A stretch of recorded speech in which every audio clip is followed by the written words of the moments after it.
ഈ ഒരു പോസ്റ്റിന്റെ ക്വാളിഫിക്കേഷൻ എന്ന് പറഞ്ഞിട്ടുള്ളത് SSLC പ്ലസ് IT ആണെന്നുണ്ടെങ്കിലും കഴിഞ്ഞ പ്രാവശ്യം ഇന്ത്യ അതായത് NTC ഇൻ ഇലക്ട്രോണിക്സ് ഇലക്ട്രിക്കൽ ആണെന്നുണ്ടെങ്കിലും കഴിഞ്ഞ പ്രാവശ്യം ഇന്ത്യ ഡിപ്ലോമയും അതേപോലെ ബിടെക്കും അതേപോലെ എംടെക് ഉള്ളവരൊക്കെ എന്ത് അപ്ലൈ ചെയ്തിട്ടുണ്ടായിരുന്നു. നമ്മുടെ ഈ ഒരു സേനയിൽ ഈ ഒരു ഡിപ്പാർട്ട്മെന്റിൽ ഇപ്പോഴും ബിടെക് എംടെക് ഉള്ളവരൊക്കെ എന്ത് സർവേ ചെയ്യുന്നുണ്ട്.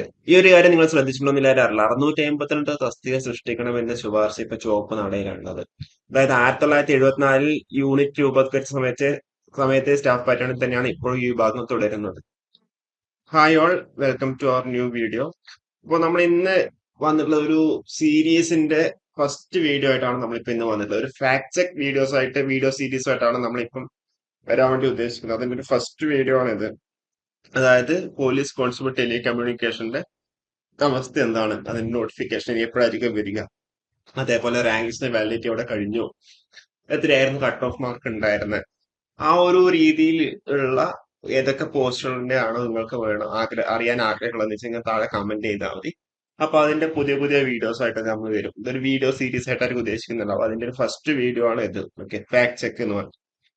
അപ്പോ നിങ്ങൾക്ക് അറിയാൻ താല്പര്യമുള്ള വീഡിയോ പോസ്റ്റിന്റെ ഒക്കെ നെയിം എന്താ നിങ്ങൾ താഴെ കമന്റ് ചെയ്താൽ മതി. അപ്പൊ അങ്ങനെയാകുമ്പോൾ നമുക്ക് അതിന്റെ ഒരു സീരീസ് ആയിട്ട് തന്നെ നമുക്കത് കണ്ടിന്യൂ ചെയ്യാം. അതിന്റെ ഒരു ഇനീഷ്യൽ സ്റ്റേജ് എന്നുള്ള രീതിയിലാണ് നമ്മൾ പോലീസ് കോൺസ്റ്റബിൾ ടെലികമ്മ്യൂണിക്കേഷൻ എടുത്തേക്കുന്നത്. ഓക്കെ, അപ്പോൾ നിങ്ങൾക്ക് ഇൻട്രസ്റ്റ് ഉള്ളതൊക്കെ നിങ്ങൾ താഴെ കമന്റ് ചെയ്താൽ മതി. നമ്മൾ വൺ ബൈ വൺ ആയിട്ട് നമ്മൾ എന്ത് ചെയ്യാം, വീഡിയോസ് ചെയ്യാം. അപ്പൊ ഈ പോലീസ് കോൺസ്റ്റബിൾ ടെലികമ്മ്യൂണിക്കേഷന്റെ കാര്യത്തിലേക്ക് വരുവാണെന്നുണ്ടെങ്കിൽ അവസാനമായിട്ട് നോട്ടിഫിക്കേഷൻ വന്നേക്കുന്നത് 2021 ഓഗസ്റ്റ് സെപ്റ്റംബറിലാണ്. 250 2021 category number police constable telecommunication ഡിപ്പാർട്ട്മെന്റിലേക്കാണ്. 22,200 48,000 വരെയാണ് സ്കെയിൽ ഓഫ് പേ വന്നിട്ടുള്ളത്. ആന്റിസിപ്പേറ്റഡ് വേക്കൻസി എന്നുള്ള രീതിയിലാണ് അവരോട് at the time of notification vacancies വരെ പറഞ്ഞിട്ടുള്ളത്. ഇതിലിപ്പം ക്വാളിഫിക്കേഷൻ പറഞ്ഞുള്ളത് SLC ആണ്. പിന്നെ ക്വാളിഫിക്കേഷൻ പറഞ്ഞിട്ടുള്ളത് ഇലക്ട്രോണിക്സ് ഇലക്ട്രിക്കൽ ഒക്കെ ആണെന്നുണ്ടെങ്കിലും ഡിപ്ലോമ ബിടെക് എംടെക് കാർക്ക് എന്ത് അപ്ലൈ ആവാൻ വേണ്ടി പറ്റും. കഴിഞ്ഞ പ്രാവശ്യം അതിന് മുന്നത്തെ പ്രാവശ്യം എല്ലാം എന്ത് ഡിപ്ലോമക്കാരും ബിടെക്കാരും എംടെക്കാരും വരെ എന്ത് ഈ ഒരു പോസ്റ്റിലേക്ക് അപ്ലൈ ചെയ്തിട്ടുണ്ട്. അവരെ എലിജിബിൾ ആയിട്ടും ഉണ്ട്. ഓക്കെ, അപ്പോൾ കഴിഞ്ഞ പ്രാവശ്യത്തെ കാര്യം വെച്ചിട്ടാണ് നമ്മൾ പറയുന്നത്. അപ്പോൾ NTC IT NTC ആണ് ക്വാളിഫിക്കേഷൻ വരുന്നത്. Television electronics telecommunication electrical engineering എല്ലാം അവിടെ എന്താ ക്വാളിഫിക്കേഷൻ ആയിട്ട് വരുന്നുണ്ടാവും. SLC plus ITI. ഓക്കെ, ഇതിലിപ്പോ അതിന്റെ കൂടെ ജസ്റ്റ് ഫിസിക്കൽ പറയുന്നുണ്ട്. ഹൈറ്റ് 167 സെന്റിമീറ്റർ, ചെസ്റ്റ് 81 സെന്റിമീറ്റേഴ്സ് രീതിയിലൊക്കെ പറയുന്നുണ്ട്. അതുപോലെ വിഷനും കാര്യങ്ങളൊക്കെ പറയുന്നുണ്ട്. ഓക്കെ, അപ്പോ ഇത് കാരണം വെച്ചാൽ പോലീസ് കോൺസ്റ്റബിൾ ടെലികമ്മ്യൂണിക്കേഷൻ എന്ന് പറയുമ്പോൾ അവിടെ ചെറിയ രീതിയിലുള്ള ഒരു എന്താ പറയണ്ടേ ഫിസിക്കൽ എക്സാമിനേഷനും കൂടി അവിടെ ഉണ്ടാവും. ഓക്കെ, ചെറിയ രീതിയിലുള്ള ഫിസിക്കൽ എക്സാമിനേഷൻ ഉണ്ടാവും. ഇത് നമ്മുടെ പോലീസ് കോൺസ്റ്റബിൾ ഡിപ്പാർട്ട്മെന്റ് ടെലികമ്മ്യൂണിക്കേഷൻ ഡിപ്പാർട്ട്മെന്റിലാണ്, അല്ലാതെ നമ്മൾ സാധാരണ പറയുന്ന CPO അല്ല കേട്ടോ. ഓക്കെ, ഇത് പോലീസ് കോൺസ്റ്റബിൾ എന്ന് പറയുന്നത് നമ്മുടെ ടെലികമ്മ്യൂണിക്കേഷൻ ഡിപ്പാർട്ട്മെന്റിലേക്കാണ്. അപ്പോൾ അവിടെ ഫിസിക്കലിന്റെ ഒന്നും അങ്ങനെ വലിയ ആവശ്യം അവിടെ വരുന്നില്ല. പക്ഷെ എന്നിരുന്നാലും നമുക്കിപ്പോ പോലീസിലെ ഡിപ്പാർട്ട്മെന്റിലേക്ക് ആകുമ്പോൾ അവിടെ എന്താ ചെറിയ രീതിയിൽ എന്തെങ്കിലും അത്യാവശ്യം വന്നു കഴിഞ്ഞാൽ ഒരു പോലീസ് ഓഫീസർ എന്നുള്ളതൊക്കെ എന്താ അവിടെ ചില കാര്യങ്ങൾ നമ്മളിവിടെ നിയന്ത്രിക്കേണ്ടി വരും അല്ലെ. അപ്പൊ അതുകൊണ്ടാണ് അവിടെ ഒരു ഫിസിക്കൽ രീതിയിൽ പറഞ്ഞിരിക്കുന്നത്, അല്ലാതെ ഫിസിക്കലായിട്ട് വേറെ ഒന്നുമില്ല. അതുകൊണ്ടാണ് നിങ്ങൾക്ക് അവിടെ പ്രൊബേഷൻ എന്താ പറയണ്ടേ, നിങ്ങൾ ഈ ഒരു പോസ്റ്റിലേക്ക് കയറുന്നതിന് മുന്നേ സ്വാഭാവികമായിട്ടും എന്താ അവിടെ ട്രെയിനിങ്ങും കാര്യങ്ങളൊക്കെ അവിടെ ഉണ്ടാവും. നമുക്ക് അതിന്റെയൊക്കെ വീഡിയോസ് നമ്മൾ ഡീറ്റെയിൽ ആയിട്ട് ചെയ്യാം. ഓൾറെഡി നമ്മൾ ചെയ്തിട്ടുണ്ട്. ഒരു പോലീസ് കോൺസ്റ്റബിൾ ആയിട്ട് നമ്മൾ മുന്നേ ഒരു ഇന്റർവ്യൂ പോലെ നമ്മൾ ചെയ്തിട്ടുണ്ട്. അത് നമ്മുടെ ചാനൽ അവൈലബിൾ ആണ്. ഇതിലേക്ക് നമുക്ക് ഡീറ്റെയിൽ ആയിട്ട് നമുക്ക് വരാം. ഓക്കെ, അപ്പൊ ഇതിലിപ്പം നമ്മൾ 2021 നോട്ടിഫിക്കേഷൻ വന്നിട്ടുള്ളത്. അപ്പോ 2021 നോട്ടിഫിക്കേഷൻ വന്നിട്ട് സെപ്റ്റംബർ 2022 എന്താ എക്സാം കണ്ടക്ട് ചെയ്തു. ഓക്കെ, എന്നിട്ട് ഷോർട്ട് ലിസ്റ്റ് എപ്പോഴാണ് വന്നേക്കുന്നത്? ഡിസംബർ മാസം തന്നെ അവിടെ എന്താ ഷോർട്ട് ലിസ്റ്റ് വന്നു. 2022 ഡിസംബർ മാസം, 3 മാസത്തിനുള്ള എന്താ അവിടെ ഷോർട്ട് ലിസ്റ്റ് വന്നു. ഓക്കെ, അതായത് 20/9/2022 അവിടെ OMR ടെസ്റ്റ് നടന്നത്. ഷോർട്ട് ലിസ്റ്റ് എപ്പോ വന്നു? 17/12/2022. അപ്പൊ ഈ ഒരു ഷോർട്ട് ലിസ്റ്റ് കുറച്ചധികം പേരുണ്ടായിരുന്നു. കാരണം എന്താ വെച്ചാല് അവിടെ ഒരു ഫിസിക്കൽ മെഷർമെന്റും അതേപോലെ ഫിസിക്കൽ എഫിഷ്യൻസി ടെസ്റ്റും അവിടെ ഉണ്ടായിരുന്നു. ഓക്കെ, അപ്പൊ അതുകൊണ്ട് എന്താ ഇന്റർവ്യൂ കാര്യങ്ങളൊന്നുമില്ല. ജസ്റ്റ് OMRൽ ഷോർട്ട് ലിസ്റ്റ് ചെയ്ത് കഴിഞ്ഞാൽ സ്വാഭാവികമായിട്ട് അവർക്ക് ഫിസിക്കൽ മെഷർമെന്റും അതുപോലെ ഹൈറ്റും ആ കാര്യങ്ങളൊക്കെ ഹൈറ്റ് വെയിറ്റ് ചെസ്റ്റ് എക്സ്പെൻഷൻ അതൊക്കെയാണ് നോക്കുന്നില്ല. പിന്നെ ഫിസിക്കൽ എഫിഷ്യൻസി ടെസ്റ്റ്. അപ്പൊ അതിൽ മെയിൻ ലിസ്റ്റിൽ 1127 പേരും സപ്ലിമെന്റ് ലിസ്റ്റ് 676, ടോട്ടൽ 1803 പേരുടെ ആ ഒരു ഷോർട്ട് ലിസ്റ്റ് അവർ ഇൻക്ലൂഡ് ചെയ്തിട്ടുണ്ട്. കട്ട് ഓഫ് മാർക്ക് വന്നിട്ടുള്ളത് 29 മാർക്കാണ്. കട്ട് ഓഫ് ആയിട്ട് വന്നിട്ടുള്ളത് 29 മാർക്ക്. അപ്പൊ അത് കഴിഞ്ഞിട്ട് 2023 ഒക്ടോബറിൽ എന്ത് ചെയ്തോടെ റാങ്ക് ലിസ്റ്റ് നിലവിൽ വന്നു.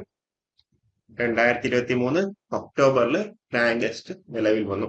ഇതൊരു യൂണിഫോം പോസ്റ്റ് ആയതുകൊണ്ട് തന്നെ ഒരു യൂണിഫോം പോസ്റ്റാണ്. യൂണിഫോം പോസ്റ്റിന്റെ വാലിഡിറ്റി, റാങ്ക് ലിസ്റ്റിന്റെ വാലിഡിറ്റി എന്ന് പറയുന്നത് 1 ഇയർ ആണ്. ഓക്കെ, അപ്പൊ അങ്ങനെയാകുമ്പോ ഒഫീഷ്യലായിട്ട് നമ്മുടെ അവിടെ റാങ്ക് ലിസ്റ്റ് ഒഴിവാക്കിയതൊന്നും ഞാൻ കണ്ടില്ല ഇവിടെ. പക്ഷെ അവിടെ റാങ്ക് ലിസ്റ്റിന്റെ വാലിഡിറ്റി അവിടെ 1 ഇയർ ആയതുകൊണ്ട് തന്നെ അവിടെ റാങ്ക് ലിസ്റ്റിന്റെ വാലിഡിറ്റി അവിടെ കഴിഞ്ഞിട്ടുണ്ട്. ഓക്കെ, റാങ്ക് ലിസ്റ്റിന്റെ വാലിഡിറ്റി അവിടെ കഴിഞ്ഞിട്ടുണ്ട്. അപ്പൊ ഇത്രയാണ് കഴിഞ്ഞ പ്രാവശ്യം ഈ റാങ്ക് ലിസ്റ്റ് ആൾക്കാരെ എടുത്തേക്കുന്ന ഡീറ്റെയിൽസ്. അതിലേക്ക് വരുന്നതിന് മുന്നേ നിങ്ങൾ ഈ ഒരു കാര്യം ശ്രദ്ധിച്ചിട്ടുണ്ടാവും. അതായത് 1974 യൂണിറ്റ് രൂപവത്കരിച്ച സമയത്തെ സ്റ്റാഫ് പാറ്റേണിൽ തന്നെയാണ് ഇപ്പോഴും ഈ വിഭാഗം തുടരുന്നത്. 652 തസ്തിക സൃഷ്ടിക്കണമെന്ന ശുപാർശ ചുവപ്പ് നാടയിലാണ്. 652 തസ്തിക എന്താ അവിടെ സൃഷ്ടിക്കാനുണ്ട്. 1974 യൂണിറ്റ് രൂപവത്കരിച്ച സമയത്തെ സ്റ്റാഫ് പാറ്റേൺ തന്നെയാണ് ഇപ്പോഴും എന്താ ഈ ഒരു പോലീസ് കോൺസ്റ്റബിൾ ടെലികമ്മ്യൂണിക്കേഷൻ ഡിപ്പാർട്ട്മെന്റിൽ പോലീസ് കോൺസ്റ്റബിൾ പോസ്റ്റിലേക്ക് ഉള്ളത്. അപ്പൊ 652 തസ്തിക എന്താ സൃഷ്ടിക്കണം എന്നുള്ള ശുപാർശന്റെ ചുവപ്പ് നാടയിൽ ഇത് കഴിഞ്ഞ 2024 എനിക്കൊന്ന് ജൂണിലോ ജൂലൈയിലോ വന്ന ഒരു പേപ്പർ കട്ടിംഗ് ആണ്. അപ്പൊ ഇപ്പോഴിതില് തസ്തിക സൃഷ്ടിച്ചൊന്നിന്റെ ഡീറ്റെയിൽസ് എന്റെ കയ്യിലില്ല. നെറ്റ് കിട്ടുവാണെങ്കിൽ ഞാൻ ഷെയർ ചെയ്യാം. നിങ്ങൾക്ക് അറിയുന്നുണ്ടാവും. ഇപ്പൊ എന്ന് വെച്ച് കഴിഞ്ഞാല് എന്താ ഈ ഒരു ടെലികമ്മ്യൂണിക്കേഷൻ ഡിപ്പാർട്ട്മെന്റ്, അതായത് സൈബർ സെല്ലാണെന്നുണ്ടെങ്കിലും അതല്ലാതെ സൈബർ ഡിവിഷൻ അല്ലാതെ വേറെയും കുറെ ഉണ്ട്. കൺട്രോൾ റൂം ഉണ്ട്, അതേപോലെ ERSS ഉണ്ട്, അതേപോലെ COB നോഡുകളുണ്ട്. അവിടെയൊക്കെ എന്താ ഈ ടെലികമ്മ്യൂണിക്കേഷൻ ഡിപ്പാർട്ട്മെന്റിലെ പോലീസ് കോൺസ്റ്റബിൾസ് അവരാണ് ഡ്യൂട്ടി വഹിക്കേണ്ടത്. അപ്പൊ അങ്ങനെയാകുമ്പോൾ അവിടെ എന്താ പല രീതിയിലും അവിടെ ഷോർട്ടേജ് ഉണ്ട്. അതുകൊണ്ടാണ് അവിടെ 652 തസ്തിക എന്താ സൃഷ്ടിക്കണം എന്ന രീതിയിൽ പറഞ്ഞത്. അതായത് കാലാനുസൃതമായി പോലീസ് ജോലിയിൽ ഉണ്ടായിട്ടുള്ള വർധനവും സാങ്കേതിക വൈഭവമുള്ള സേനാംഗങ്ങളുടെ അഭാവവും സൈബർ കുറ്റകൃത്യങ്ങളുടെ ഗണ്യമായ വർധനയും കണക്കിലെടുത്ത് കേരളത്തിലെ മുഴുവൻ പോലീസ് സ്റ്റേഷനുകളിലും 2 വീതം ടെലികമ്മ്യൂണിക്കേഷൻസ് ഉദ്യോഗസ്ഥരെ നിയമിക്കണമെന്ന് പോലീസ് മേധാവി ശുപാർശ ചെയ്തതാണ്. അതിനധികമായി വേണ്ട 652 ടെലികമ്മ്യൂണിക്കേഷൻ തസ്തിക സൃഷ്ടിക്കണമെന്നും ആവശ്യപ്പെട്ടിരുന്നു. എന്നാൽ ധനവകുപ്പ് ഇടപെട്ട് ഈ നീക്കം മരവിപ്പിച്ചതായാണ് വിവരം. നിലവിൽ കേരളത്തിലെ 20 സൈബർ പോലീസ് സ്റ്റേഷനുകളിൽ മാത്രമാണ് ടെലികമ്മ്യൂണിക്കേഷൻ ഉദ്യോഗസ്ഥരുടെ സേവനമുള്ളത്. സൈബർ വിഭാഗത്തിൽ ഉൾപ്പെടെ ടെലികമ്മ്യൂണിക്കേഷൻ പട്ടികയിൽ നിന്ന് നിയമനം നടത്താൻ സാധിക്കുമെന്നിരിക്കുകയാണ് 500ഓളം പേർക്ക് നിയമനം കിട്ടാതെ പുറത്തു പോകുന്നത്. ഓക്കെ, അപ്പൊ അങ്ങനെയാകുമ്പോ അവിടെ എന്താ സ്വാഭാവികമായിട്ടും അവിടെ റിക്വയർമെന്റ് ഉണ്ട്.